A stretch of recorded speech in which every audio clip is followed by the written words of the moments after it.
I know. Check some.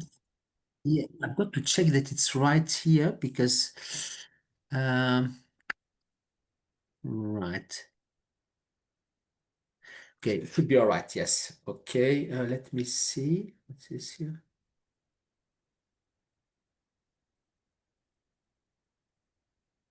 Right. Okay. Okay. One, two, three. I'm Hello, everyone, and welcome to Redesign Your Life Today.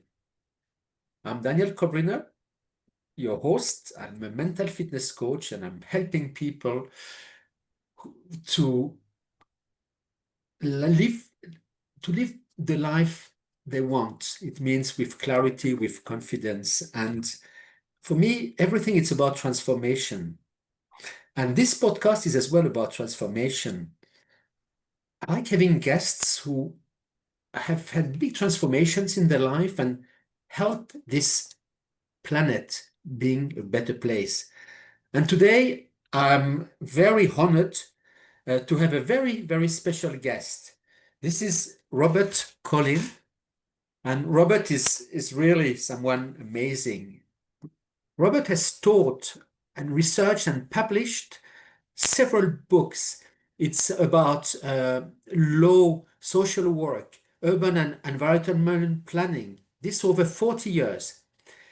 He was also appointed to advisory commissions in three state governors and three presidents. He has published many law reviews. Two were the first on the topic in this genre. He's published 9 volumes of encyclopedias, some with his wife, Robin Morris Collin. Two were the first in the genre. The book on the EPA was his. The 3 volume set on sustainability was theirs. So he's done many books and many master research, but without further ado, first of all, thank you very much for being on this show, Robert. And I would like to continue with this introduction. Thank you very much. It's an honor to be here and a pleasure to be with someone who does so much help with other people in terms of transformation. Thank you. Thank you so much.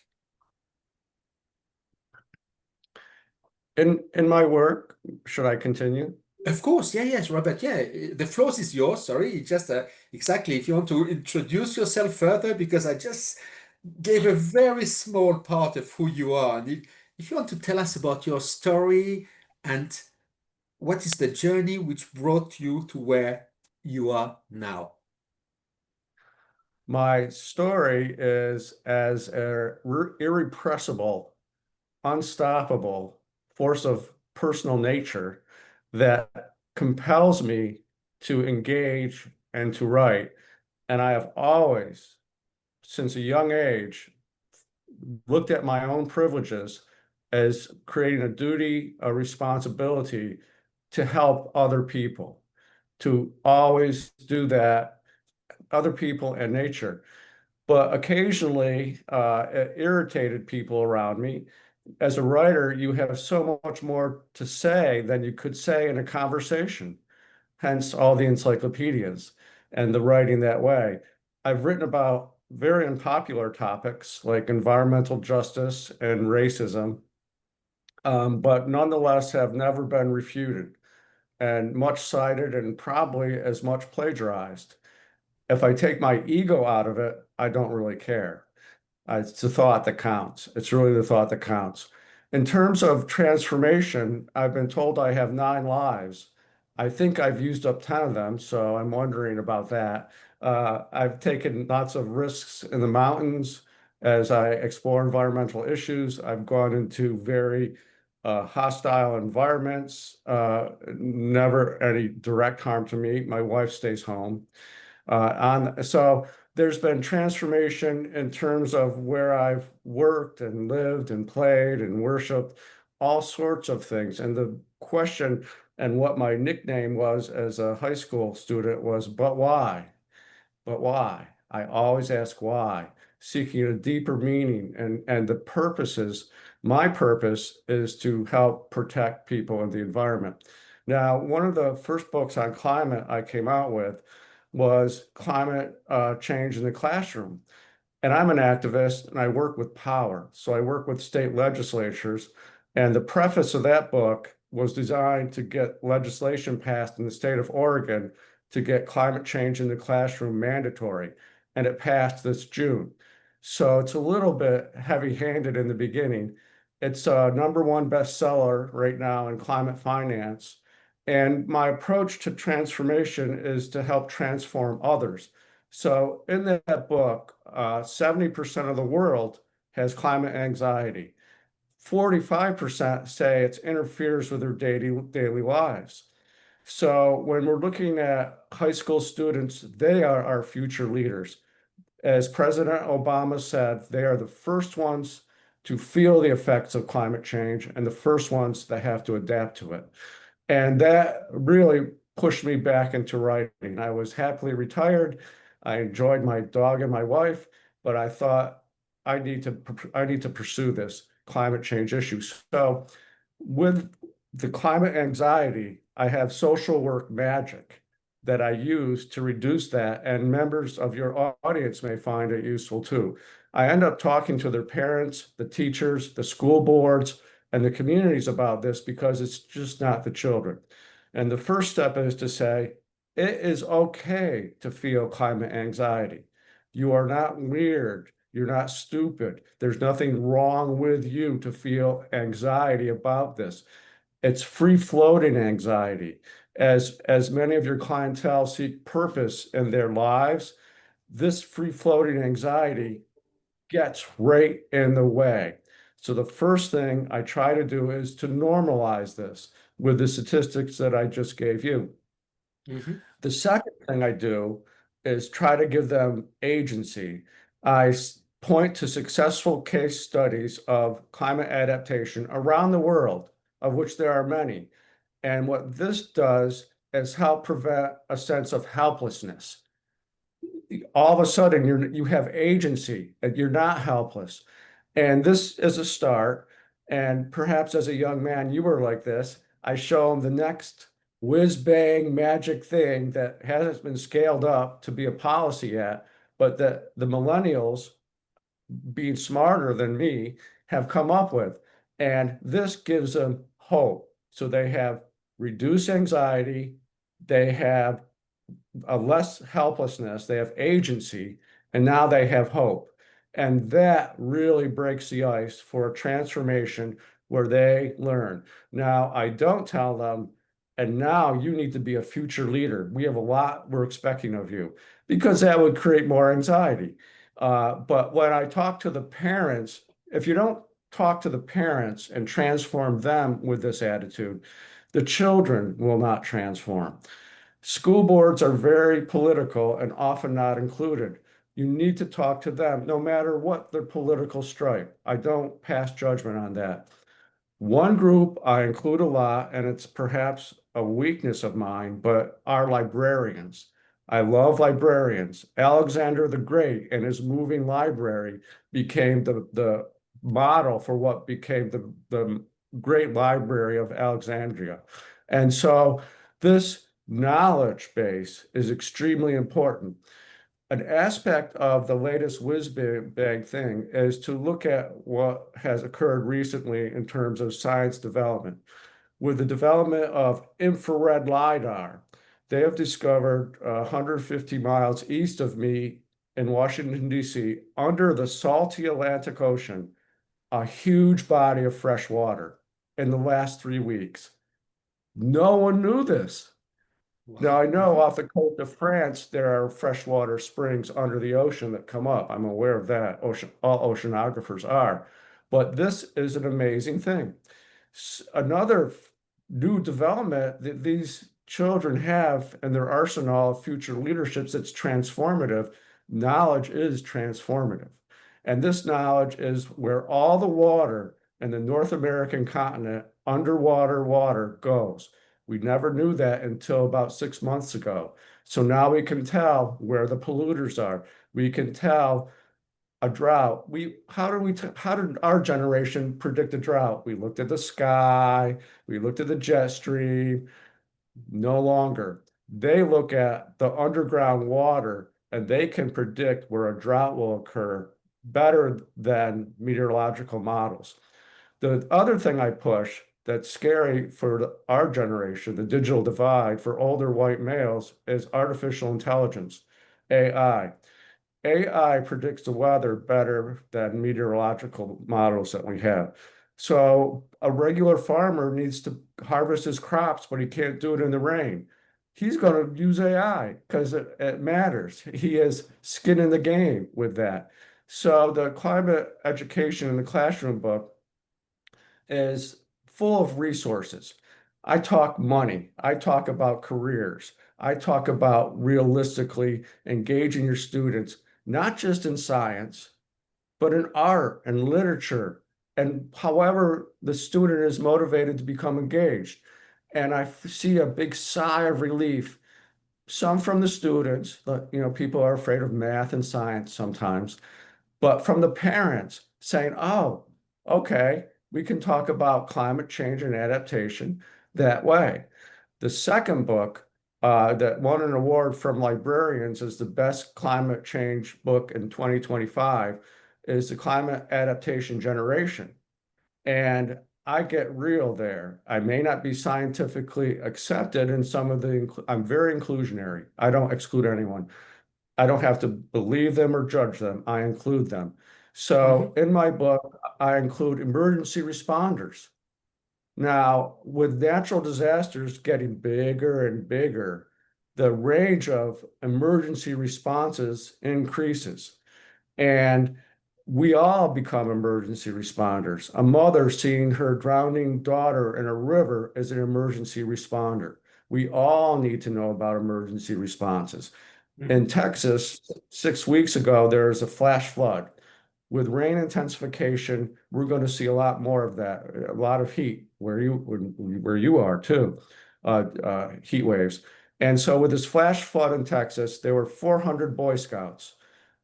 They all lived. They all got away.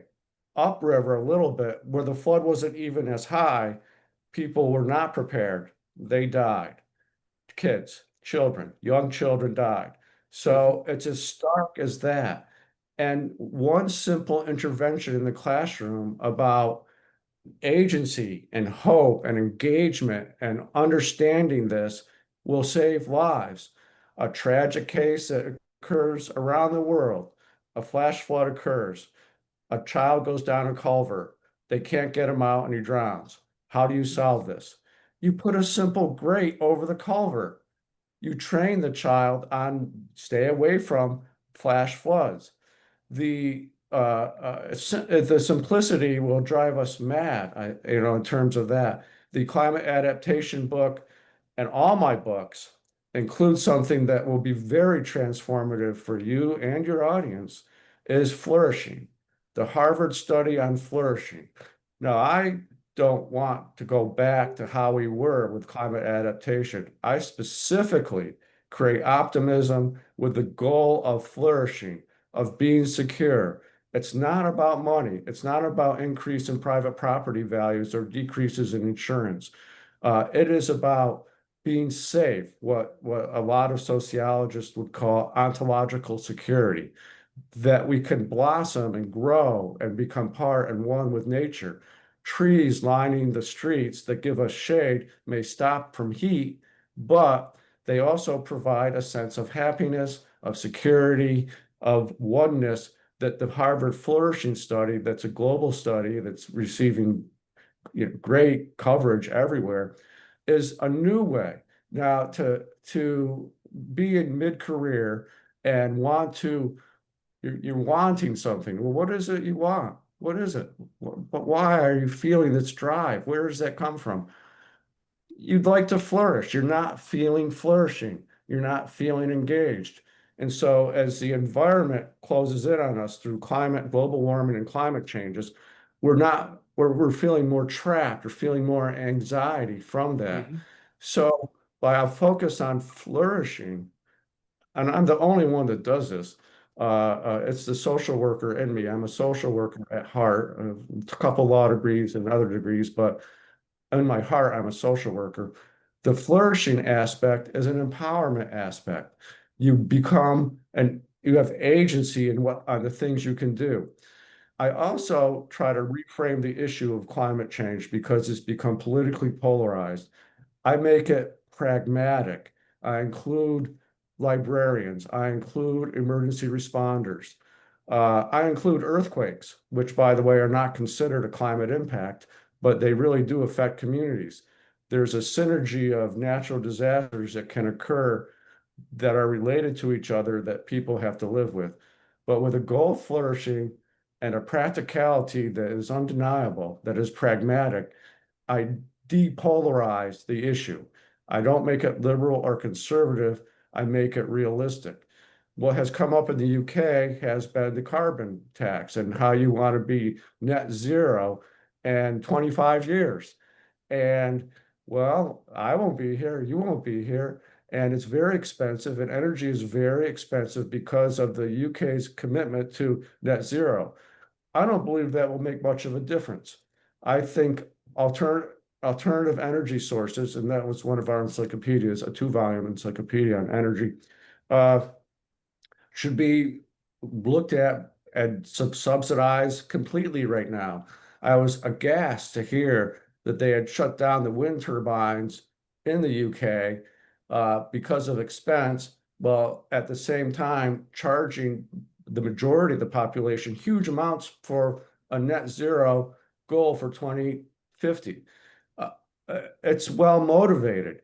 And this gets to my forthcoming book, and I'll be very unpopular, and it's gonna be irrefutable, but is on environmental elitism. How environmental elites do not include the blue collar worker, do not include the people that build the bridges, that build the roads, that don't include farmers. They do in their areas of elitism, they choose a carbon tax instead of a windmill. They choose net zero when they could get people to that by making it pragmatic and depoliticizing that. So climate change in the classroom to get to their minds and begin to feed the young flower to flourish. Climate adaptation generation is for young adults that want to get it done. And I'm a good advocate. I don't lose much. I'm very good at getting to yes in front of elected bodies and in judges. And the children are young people are terrible advocates. They get angry, they protest, they're upset. They try to bring a court case, it gets kicked out. They try to go to the legislature, they're laughed at. So what I set up in the climate adaptation generation, right in the back, is an advocacy brief. Here is how you can get to a yes. You can do the argument that $1, €1 spent on climate change preparation now will save you 4 or 5 later. And there's lots of ways to do that. And money is often persuasive in many cultures, but not all. So there's that. But there's other ways to be persuasive, other ways to influence change, other ways of in the act of doing advocacy, you flourish. You have agency. You're controlling a situation, and you're trying to get a result that is almost undeniably a good thing that helps everyone. So that is a flourishing issue. I get practical in it too. With every chapter, I write a part that's called Planner's Toolkits. Now, you're a man of experience, and so am I, and so we know about planners. And planners do have many of these tools, but many of them don't. Many small towns and municipalities, villas, do not have planning. They might have national planning, but they don't have local planning. So all environmental impacts are local. Environmental policy, that's on paper. Environmental impacts, look out your window. And so by that type of planners toolkits, there are ways when the younger generation can approach the powerful groups that are older people that don't necessarily buy AI. They are on that digital divide. And they have the most income, the most disposable income, the most political power of any group in most societies that you and I are familiar with anyway. And persuading them with the planner's toolkit and how to do things. In Japan, they've seen tsunamis and typhoons for centuries. For centuries, seismically, it's extremely unstable. One of their reactions has been with a park. They build a park for emergency shelter. It is a playground, and the playground structures are as you would find anywhere in the world for children to run around and jump on. When a typhoon hits, they strap some covers over that, and that becomes the emergency shelter. They have stores of medicine and food. Another issue that we don't like to talk about because we think it's icky and repulsive is waste. So what happens in an emergency disaster? People do have to use the toilet. And what they've done in Japan is made the sewage drainage where you put an insert into it and they can be used as a toilet. This has been picked up in Oakland, California, and in parts of LA. Not necessarily wealthy, just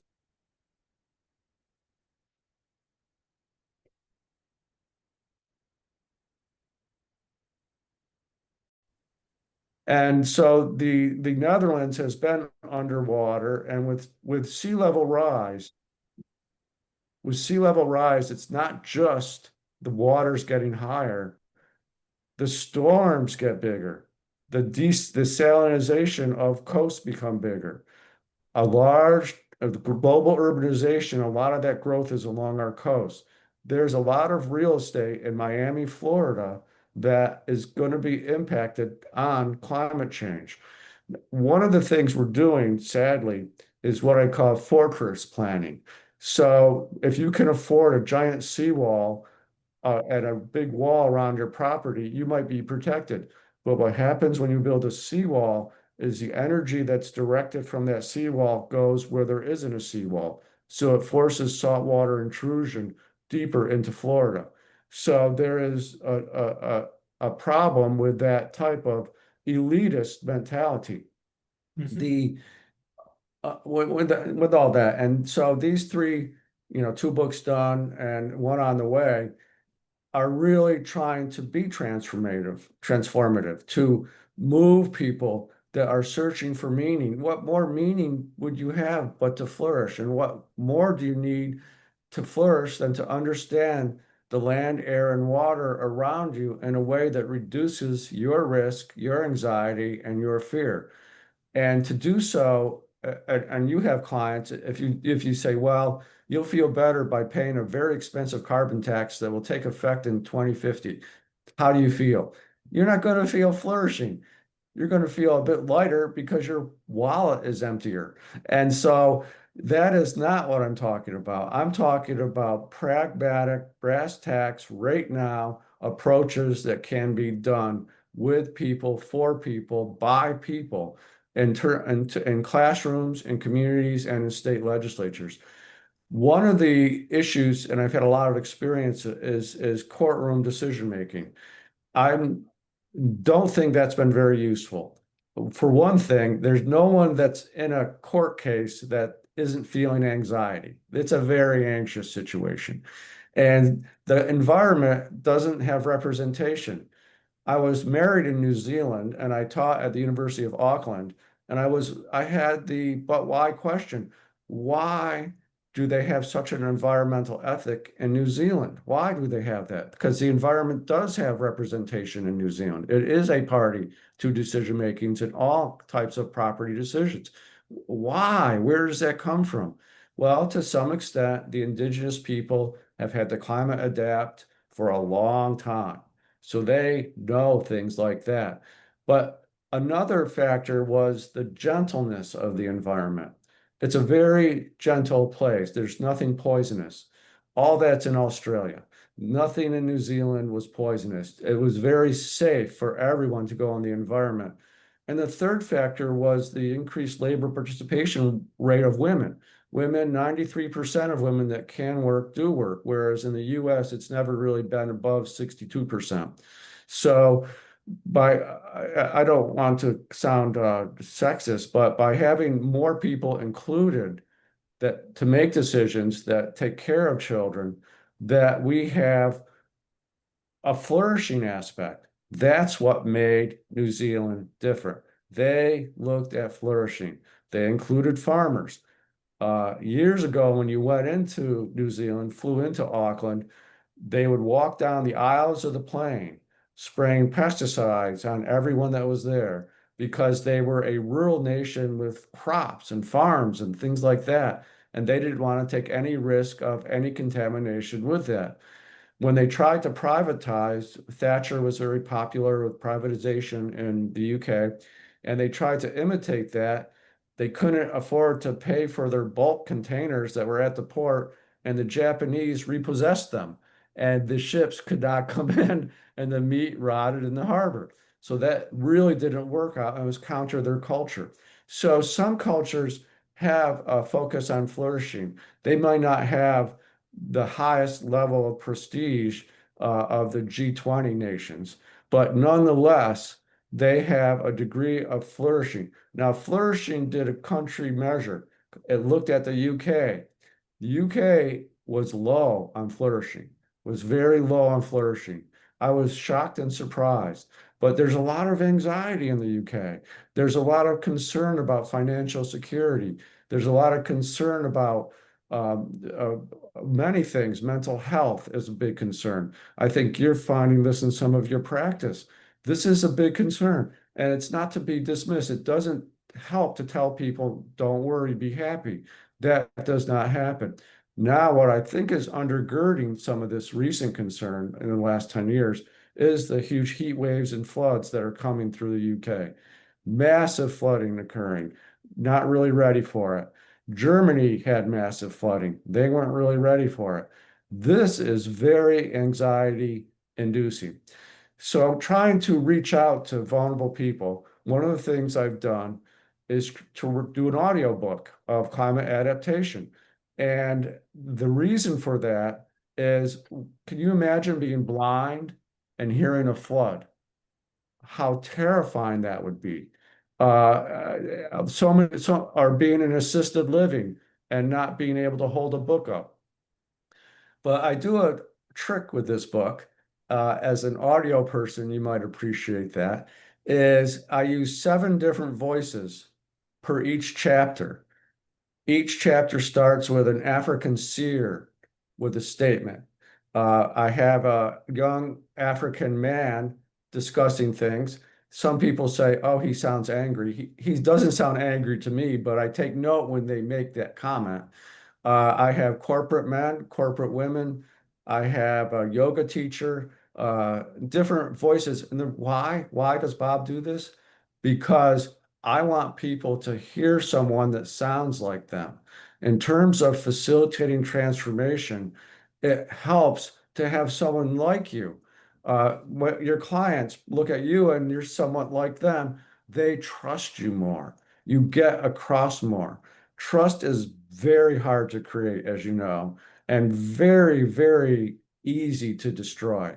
So trust is a gentle flame that we have to keep going in the face of these increasing climate anxieties that have created the low flourishing index for the UK. And by engaging in climate adaptation locally, including everyone. How do you include everyone? Well, you go meet with them where they live. You don't necessarily have to have a big office in the penthouse suite and invite people in. You go where people are. The UK approach to public participation is better than the US approach. The UK approach reaches more of the public. Your people, your governmental people will go out to places. That is not the case in the US. They do not do that.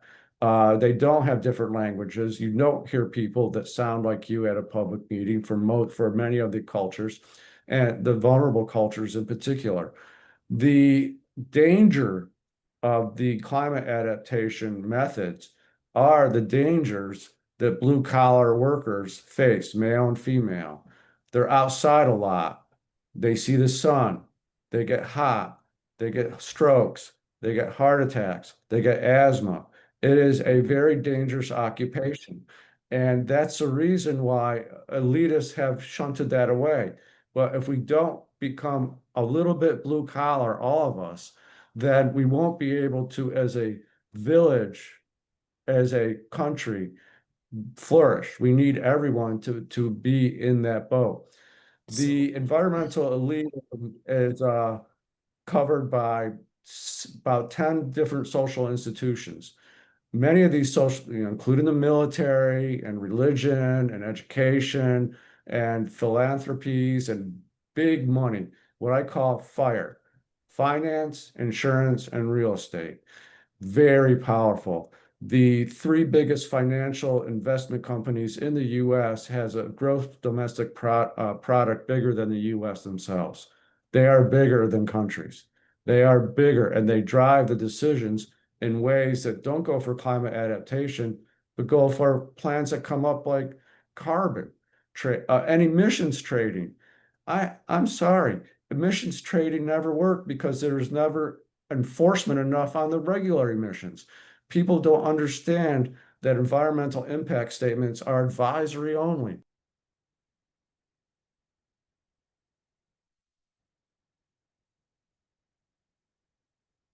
So I don't know yeah, why this. we're back. So I don't know. We'll have to edit. But yeah.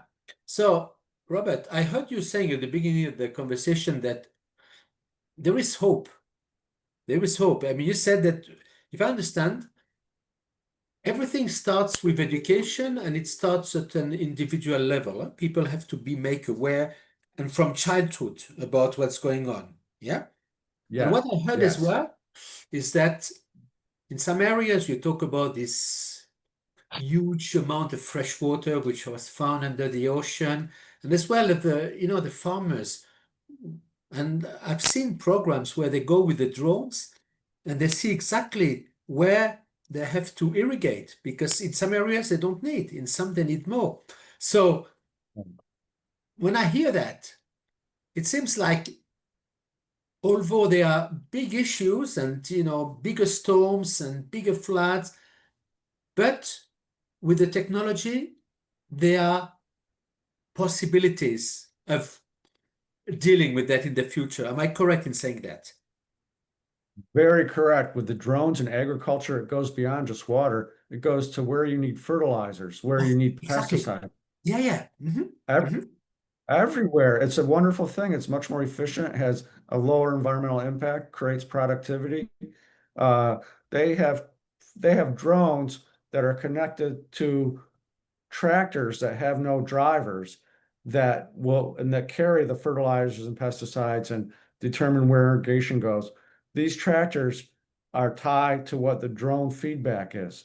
And so I have great hope with this in terms of surviving as a species. We as a species have survived ice ages.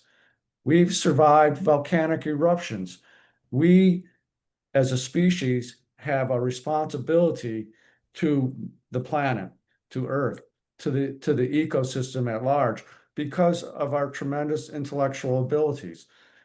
A tree won't save us, a rock won't save us, but we can save a tree, we can save a rock.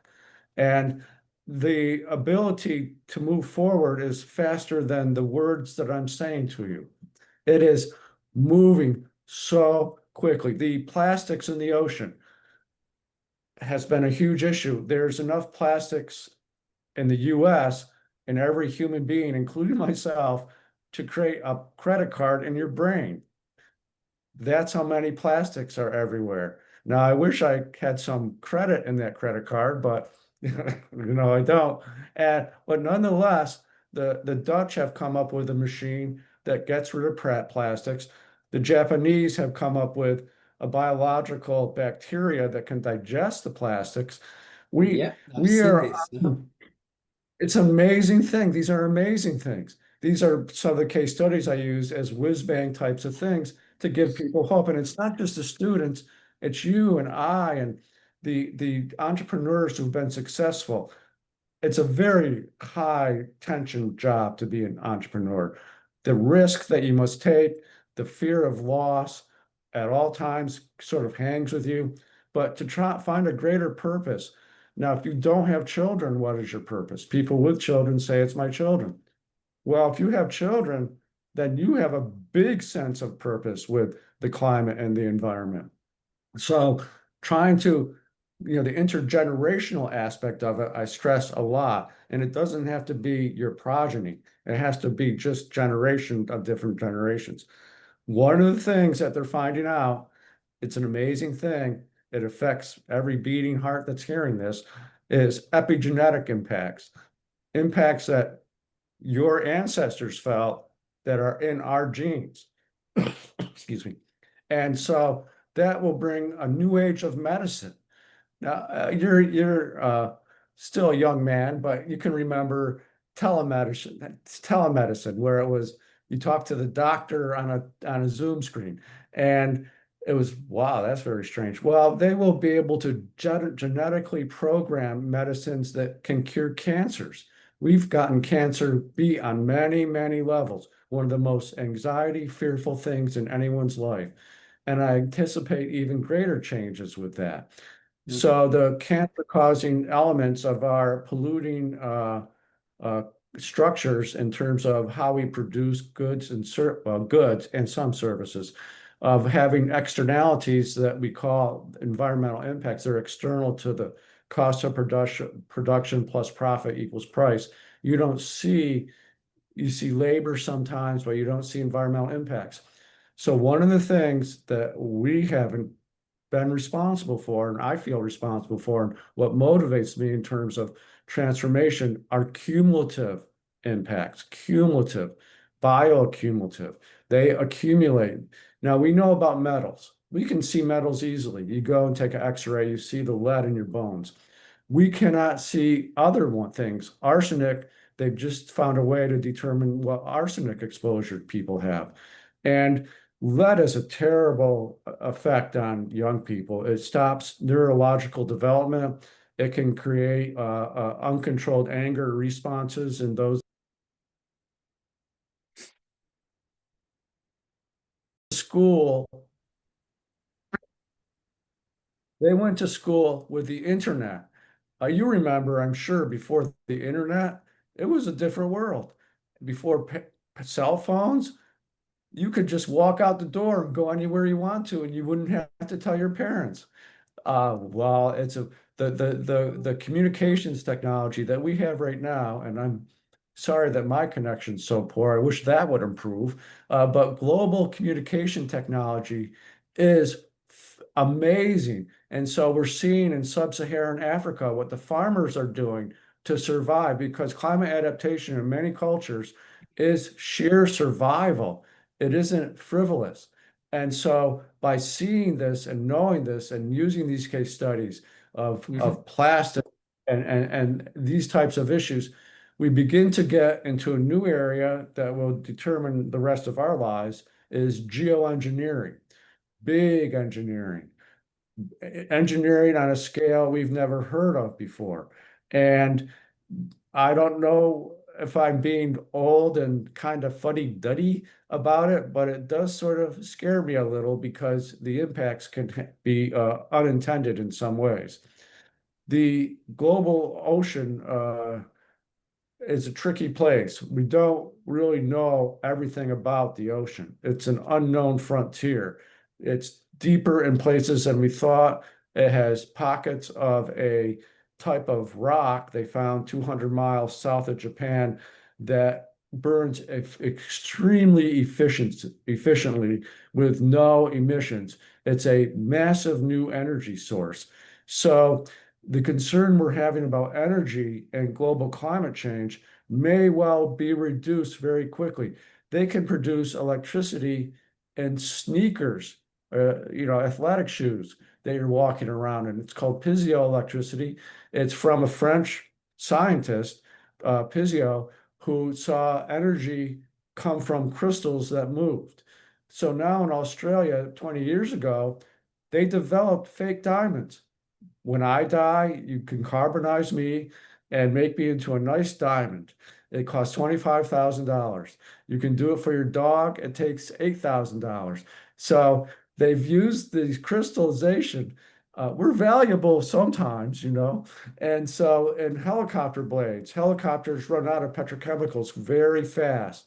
And so to increase the energy, they use piezoelectricity from the movement of those blades to give them extra mileage.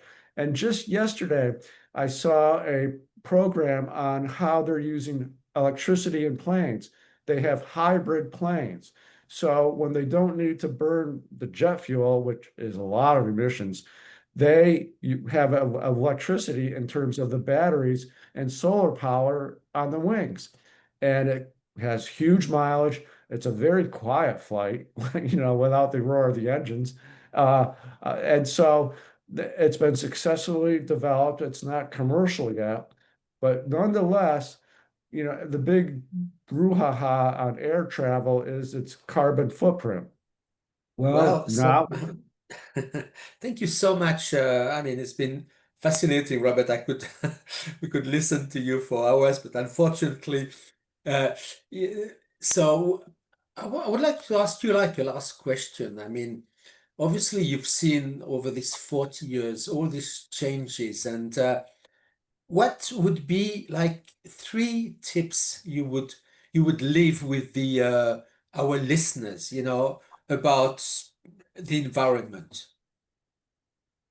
one is to be aware of your surroundings. I walk the walk and talk the talk and walk the walk. Hmm. And when I lived in a different place, I made some paint, like a farmer makes paint, and I put bedazzled reflective chips in it and white paint, and I painted my roof white. Now, this was a big concern of my community, and people didn't confront me about it, but they mentioned it as strange. Now, it was the first year that the state of Oregon had a tax write-off for energy efficiency. So my paint cost $411, and I deducted that from my taxes. And they hemmed and hawed, but finally they said it was okay. 10 years later, New York City requires white paint on new construction. It's Hmm. thermodynamically just an obvious fact that a simple color reduces the heat. So light colors on sidewalks and things like that is a simple way to do it. Another Okay. issue, very basic issue, is water. We could only live 3 days without water.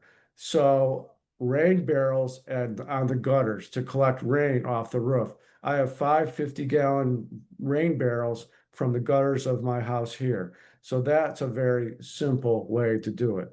The other way is to embrace knowledge about these things and to get involved. And that's not the basic one forward, but one basic thing forward is to plant more trees, not little trees, trees that will give you shade. The issue with the practical issue is for me with the vulnerable people, assisted living, dialysis centers, and schools is to have microgrids that support these structures in case the power goes down. Why does the power go down? Well, you have rain intensification. With rain intensification, the soil gets wet. With rain intensification, the winds come straight line winds, they're straight line, and it blows down the poles and knocks down the electrical grid. When the grid goes down, a lot of people are in danger. So having a degree of autonomy, and I always prioritize vulnerable people. And who isn't vulnerable? We were born vulnerable, we'll die vulnerable. We're vulnerable in our sleep. We're vulnerable a lot. And so that type of protection, I think, of vulnerability will lead us to a state of flourishing, of moving forward. So white paint, rain barrels, and an intent on flourishing are the three things that I think will move us forward in your work in terms of helping people find purpose, helping people reduce their anxiety and focus on the meaning of their life. That's a wonderful thing, my friend. That is a Well, wonderful thing. thank, Thanks for thank doing you that. so much, Robert, because it's exactly this about finding your purpose. Why are you on this planet and what can you do to protect this planet? Don't always count on the other people. Start with yourself. Just do what's Right. possible. And when you would do that, this is where collectively we will be in a better place. So thank you. It's been really fascinating listening to you, Robert. And obviously, anybody who wants to connect with you, I suppose it's all your books. Do they search Robert Collin? Yeah, and they find all your Yes, books Robert. and your Yes, I'm on Amazon, and I can give you my email if you'd like. Yeah, we'll put all the details. When we publish the podcast, all your details will be there. I'll ask you to have everything there. But so thank you so much. I mean, it was really a Thank pleasure and you. an honor to listen to you, and to all our uh, auditors. I hope you get some very good insights on what's going on in the environment and what can be done. It's about doing everything we can at our level. And, this planet, we just have one planet, so we have to take care of that. So thank you very much and see you at the next Welcome. episode. Bye-bye. I hope so. Thank you. Bye-bye. I just said, it was for the thank you. It was really fascinating, Robert. It's like said, could have talked a long time, but we are limited, obviously, because there's a certain Yeah. format. And but thank you very much for your time. Really appreciate, and we'll let you know when obviously I've got your email address and your details there, and I'll let you know when the episode is published. Okay. You're welcome, and thank you for your work and your graciousness and engagement on all this. I appreciate it, and I'm pretty sure a lot of other people really do appreciate you. Well, thank you. You see, I tried at my humble level, but it's why I really love having guests like you who can really inspire, who gives another perspective, who has such an experience as well. You see, and you said it's pragmatic. It's not just books, it's pragmatic. You lived it, and this comes across so well when when you tell all these stories, Robert. So thank you very much, and I wish you Thank all the you. best and go on with your passion and determination, to fight for this planet. Okay. Thank you. Thank you. Bye bye.